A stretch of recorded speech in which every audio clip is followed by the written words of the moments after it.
Hello. তো আজকে তোমাদের আলোচনার বিষয় হচ্ছে শ্রী চৈতন্য।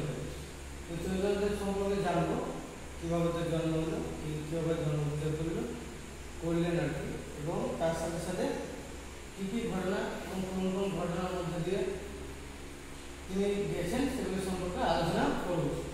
তো এখানে দেখো চৈতন্যদেব জন্ম 1486 খ্রিস্টাব্দে, তোমাদের সেভেনের বই যেটা আছে 1485 খ্রিস্টাব্দে।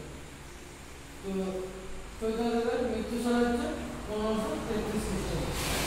তো চৈতন্যদেবের যিনি গুরু ছিলেন, তিনি দুজন গুরু ছিলেন চৈতন্যদেব। তো একজনের নাম হচ্ছে সুদর্শন, একজনের নাম হচ্ছে কেশব ভারতী।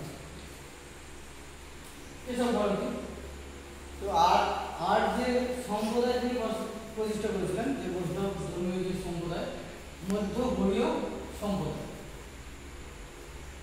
মতবাদ, অস্তিত্ব, ভেদাভেদ। তো চৈতন্যদেব এইসবগুলি তিনি প্রচার করেছিলেন এবং চৈতন্যদেব দুটি জিনিস করেছিলেন, একটা হলো নাম কীর্তন আর একটা হলো নগর কীর্তন।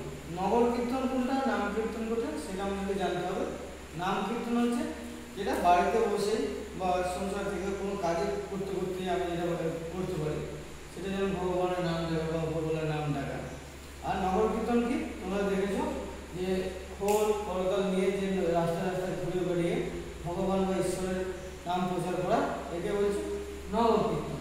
তো চৈতন্যদেব আমরা জানি নবদ্বীপকে কেন্দ্র করে, নবদ্বীপে যে চৈতন্যদেব জন্মগ্রহণ করেছিলেন এবং পরবর্তীকালে তিনি চৈতন্য মহাপ্রভু হয়েছিলেন।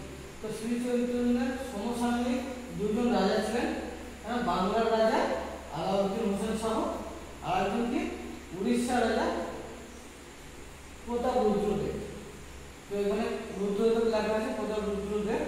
বাংলার রাজা বললাম সমসাময়িক দুইজন রাজা, বাংলার রাজা আলাউদ্দিন হোসেন শাহ এবং উড়িষ্যার রাজা প্রতাপ রুদ্র। তিনি কখনো মূর্তি পূজার বিরোধিতা করেননি, তার সাথে সাথে কি তিনি সমাজের যে নিয়মগুলি প্রচলিত ছিল বা সমাজে যে আচার অনুষ্ঠানগুলি ছিল সেগুলি তিনি বিরোধিতা করেন। তার সাথে সাথে তিনি কী করেছিলেন, তার সাথে সাথে তিনি